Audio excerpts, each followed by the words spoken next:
I said this the other day. Yeah, the most powerful being in all of existence would be the being who knows the most. The most dangerous is that who knows the least. I was going to say the one that doesn't think. Yeah, who knows the least is the one that doesn't think, which is a cop. Yeah. You know, they're always been the most dangerous people in all of history. Yeah. Like, you never hear it being called a banking state or a lawyer state or a political state. It's always a police state when it becomes a dictatorship. It's a police state. You know, Hitler never killed anyone.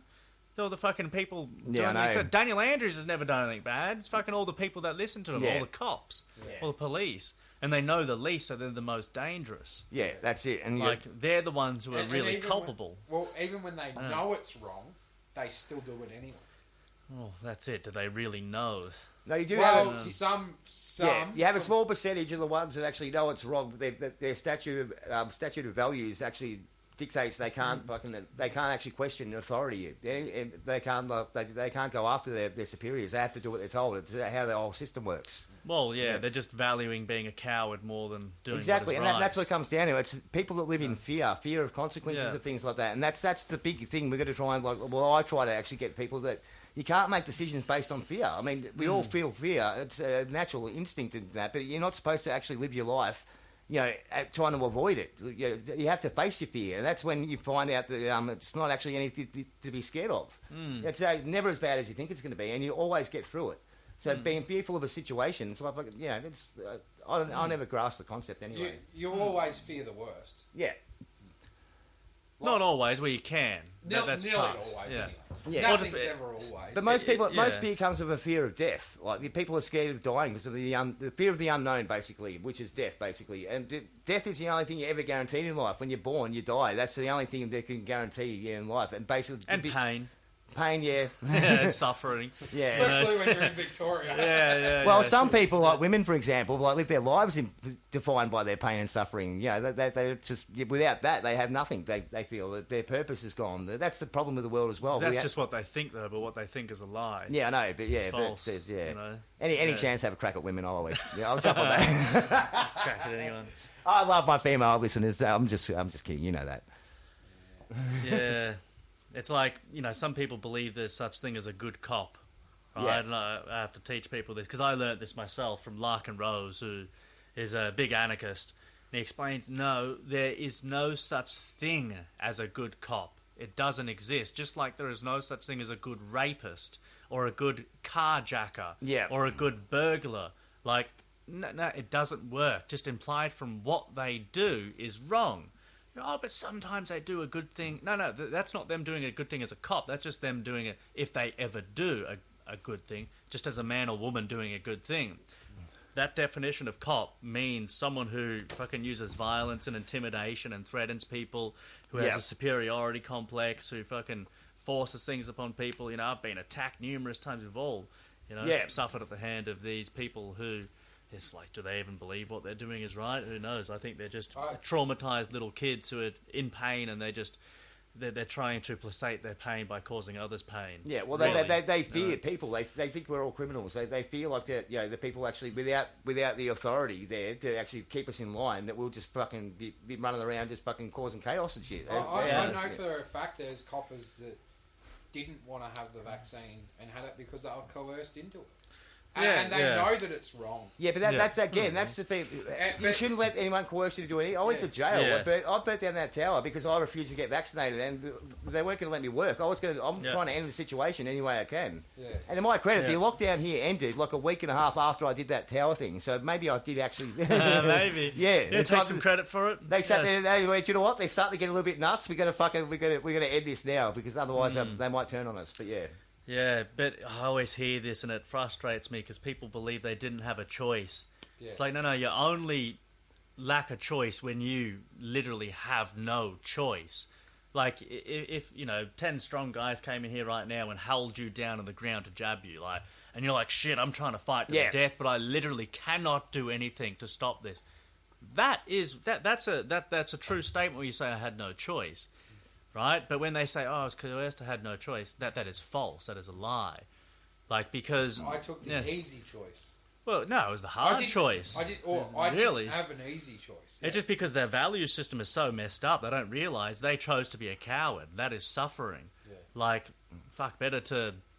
what is it? I'd prefer to die on my feet than live on my knees. Yeah, I like that quote too. Yeah. Like living on your knees isn't even living. Yeah, and that's it. When you stand up to these assholes as well, it makes you feel better about yourself. And actually, life is a lot better when you actually just feel like I've got some sort of power now. I'm not going to let anyone tell me that that I have to do anything. Basically, I'm a good person. I trust my own values, and I love that thing. What was that? Yes.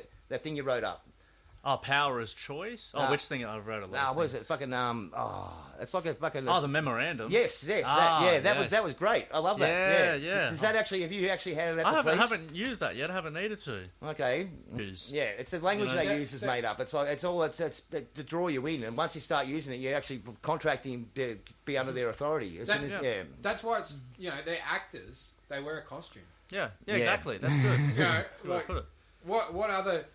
What trades wear a costume? They all just wear whatever they wear. What do you wear to work? High vis. Yeah, but whatever you want. It doesn't matter. You don't have to wear a certain costume. They have to wear a certain costume. Yeah. Because otherwise... Playing a role. Their play wouldn't look very good if they all rocked up in weird shit. Yeah, that's it. Yeah, like I came up with this thing the other day that power is choice. Choice is knowledge. Knowledge is truth. And the truth is powerful because power is choice.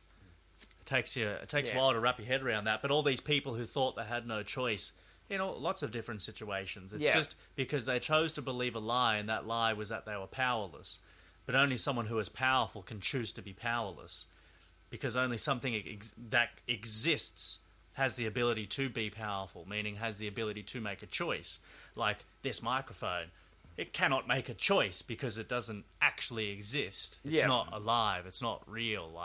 It's real, but it's not true. It doesn't exist outside the consciousness of its own. It's not going to exist outside the simulation. It's like you build Grand Theft Auto, right? The car in the game isn't real. Like it's just inside the game. Yeah. But the players who go and play the game, well, they're real. They've got substance outside of that simulation. Well, that's a good analogy. That's a good analogy for life, actually. Because they're just NPCs in the game of Grand Theft Auto. But you have choice. Like, people think, I had no choice. Like, to have no choice, that was a choice. Yeah. You can't destroy freedom. So there's a quote that says a definition of evil is the destruction of freedom. Or the attempt to destroy freedom, right? But even to relinquish your freedom is an act of freedom. Yeah. But the only grounds they're using to say they had no choice is because everyone said they have no choice. Yes. If everyone had said, I have a choice, I'm saying no, they all would have had a choice. Yeah. Well, you could just herd mentality. It's just, it took so long for all the work to back up to the point where now the government has no choice. So-called government, has no choice but to let teachers go back to work unvaccinated. They have no choice because where are they going to get teachers from? It's interesting how it all works. I don't tell you where they get teachers from. The fucking sex offenders list. Yeah, they're all pervs. Interesting. Well, I know someone that's got some interesting story about a teacher and a student. Who may or may not have something to do with police officers. You're being very coy. Yeah, that's a story for not right now, but maybe one day that may come up. This is the place to do it. This is where you're going to drop a bombshell or two. Time and a place, mate. Oh, come on. I've pissed off enough people recently with all my antics that... Yeah, I mean, I love all the deep questions, Like, you guys, you're familiar with the NPC topics? Yeah. You familiar, Blake? No, not. So an NPC is a non-player character. Okay. It's like, have you ever played Grand Theft Auto or Halo or something? Warcraft. Warcraft, right? Those other, the enemy that you fight, they're NPCs. It's just like... The computer. It's a computer, It's just a set of code and parameters to simulate being alive. It's once it sees you, it runs over to try and attack. Yeah. Right? You're like, that's an alive enemy. No, it's not alive. It's just a holographic light illusion, whether it's in a game or it's in this world, just appearing to be conscious, but it's not actually conscious. Yeah, you can talk to them, and they only have a certain amount of things they can respond with. Like They can only make computations about things inside the matrix. Yeah, they can only ponder things, and even then, it's only what they've been allowed to think about. Because you go, surely the massive population can't be that stupid. Because I kept on thinking about that. I'm like, fuck, these people are so stupid. Yeah. How can they not see this? And then I came to the conclusion. I was like, no, it's not that they're not. It's not that they're stupid. It's just that they don't have the ability to think about flat Earth versus globe Earth, or about the government or police or anything that is outside the Matrix programming. Yeah, well, they just can't. I like to use an example like the bird nest syndrome. Have you heard about this? No. It's basically like a bird will build its nest, the way they always do, without a roof and stuff. So they have to sit on the eggs and incubate them. Otherwise, the eggs will die because they'll get cold. So the bird never actually thinks. If it builds a better fucking home with a roof and some insulation, then it wouldn't have to sit there all day and incubate the eggs. It'd be able to do other things, find food from that. But the bird's not capable. It just goes by instinct. It only knows how to build a nest. Oh, yeah. That's all it knows how to do. So, the people are the same. Some people aren't capable of actually thinking beyond what they already know or what they've been programmed to know. And you can really find that out when... It's not that they lack the information that we have here today. Yeah, they cannot accept it. Well, it's that they don't care. There is no curiosity. Like when I bring up, the theory, or a bit more than the theory, that what this world has been designed to do is to act as a farm, as a prison farm. Humans have just been created as an energy source. Yeah. Just like humans have genetically created chickens and cows for one purpose, which is to be food for a superior race. The same thing has happened with the human race, and that's what's happening on a different scale. I said this to a friend the other day, just like, yeah, so anyway, I've got to be heading off soon. Yeah. You're like, oh, fuck. Yeah. Just... Yeah, dead inside. I know that all too well. Yeah. I'm not even allowed to talk about certain things at work and one's family. They just cannot handle it. The superior race that we actually are slaves to. Like, you know about the Nephilim, the giant races? Yeah. I wouldn't call them superior. Oh yeah, they were the ruling class back in the day. The ones that built all the buildings, all the old school buildings, the Targaryen technology. Targaryen stuff. Yeah. They claim Targaryens out of bloody Game of Thrones. That's what I've got fucked up. Tartaria close. Maybe there's something going on there. Superior race as well. Yeah, they put these little half truths in all the popular things. The way they actually disclose information to us through these movies, because they have to disclose information so we still have free will. So they actually aren't imprisoning us. We're choosing to be here. So they do it in a way like that we don't even recognise it's being disclosed, like Hollywood movies. Yeah, I've been seriously thinking about that because. Are you guys familiar with Gnosticism?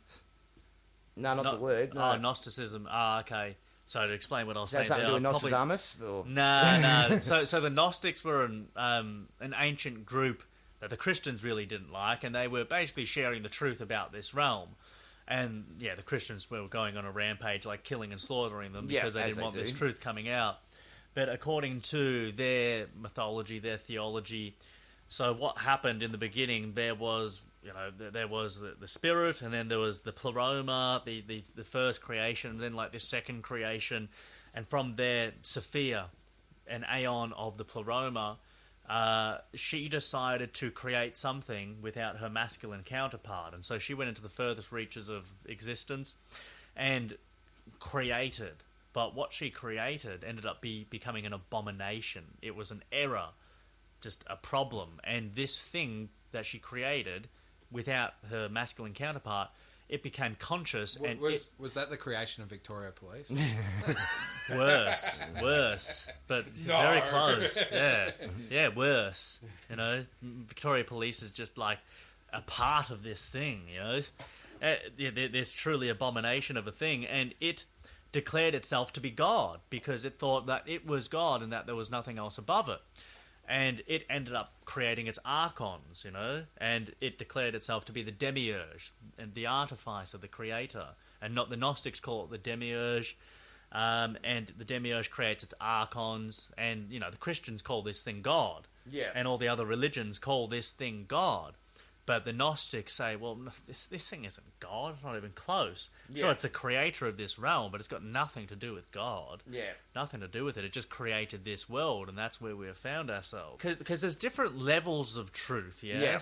You get to all these different levels. You get to, like, the truths I've been circulating around for the past year or so is getting to the point of realizing, okay, this world, the way it's been designed, the way it operates, it appears to be for a loosh extraction. Like, just as we eat chickens and cows, these aliens, these entities, the Greys, the reptilians, the mantis beings, fucking archons, interdimensional, dream fucking creatures and whatnot, they use humans, well, for 5 main reasons, it appears: as energy, as food, as drugs, as entertainment, and as currency. Yeah. And actually, I think I thought of one other the other day, I can't remember. But they just use humans for a purpose because they're parasitic. And you can tell they're parasitic because you just look at the nature of police, of banking, of all their systems, the Vatican, all of it's parasitic. Without us to leech off, to fucking gorge in our blood, they die. They cannot survive without being vampires, right? But true spirit is self-sufficient. It doesn't require anything else, right? But they're literally parasitic. And so what they've done is they've set up a reincarnation soul trap. So this is getting into a deep truth. And so, because people think when they die, well, they've got no idea most of the time, right? But that's a key area I've spent, a lot of time looking into. I've got my own theories on all this, but the life after death thing. You look into NDE, so the near-death experiences, pre-birth memories, life between lives, hypnotic regression, past life regression, psychedelic experiences, astral body projection, the outer body stuff, like parallel dream realities. There's all these different areas, and you gather all this research together, and you're like, yep, shit, that's I can't say I know 100%, but it's like fucking above 90%. That's a lot more. That's what's happening at a level. There could be a truth even beyond that. Yeah, exactly.